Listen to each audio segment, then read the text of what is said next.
अलैकुम। नबी अकरम सल्लल्लाहु अलैहि वसल्लम नमाज ज़ोहर में खड़े हो गए जबकि आपको बैठना था। चुनांचे जब नमाज पूरी कर चुके तो सलाम फेरने से पहले आपने उसी जगह बैठे बैठे 2 सजदे किए। आपने हर सजदे में अल्लाह अकबर कहा और आपके साथ लोगों ने भी सजदा सहू किया। इमाम तिरमिज़ी कहते हैं इब्ने याइना की हदीस हुस्न सही है। इस बाब में अब्दुर्रहमान बिन औफ रज़ी अल्लाह अन्हा से भी हदीस आई है। मोहम्मद बिन इब्राहीम से रिवायत की है कि अबू हुरैरा और अब्दुल्ला बिन साहिब कारी रज़ी अल्लाह अन्हा दोनों सहू के दोनों सजदे सलाम से पहले करते थे और यही पर बाज़ अहले इल्म का अमल है और शाफ़ई का भी यही कौल है। उनकी राय है कि सजदा सहू हर सूरत में सलाम से पहले है और ये हदीस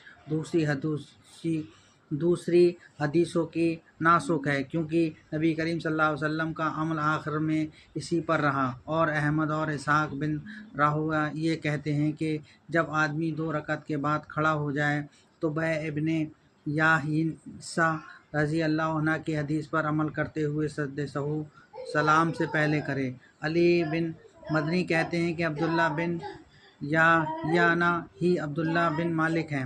इब्ने याहियाना के बाप मालिक हैं और याहियाना उनकी माँ है। सजदा सहू के बारे में अहले इल्म के माबीन अख्तलाफ है कि उसे आदमी सलाम से पहले करे और सलाम के बाद। बाज़ लोगों की राय है कि उसे सलाम के बाद करे। ये कौल सुफियान सौरी और अहले कोफा का है और बाज़ लोगों ने कहा है कि उसे सलाम से पहले करें। यही कौल अक्सर फ़ुक़हा मदीना का है। मसलन याहिया बिन सईद राबिया वगैरह का यही कौल शाफ़ई का भी है। और बाज़ लोग कहते हैं कि जब नमाज में ज़्यादती हुई तो सलाम के बाद करें और जब कमी रह गई हो तो सलाम से पहले करें। यही कौल मालिक बिन अनस का है। और अहमद कहते हैं कि जिस सूरत में जिस तरह पर सजदा सहू नबी करीम सल्लल्लाहु अलैहि वसल्लम से मरवी है उस सूरत में ही उसी तरह सजदा सहू करना चाहिए।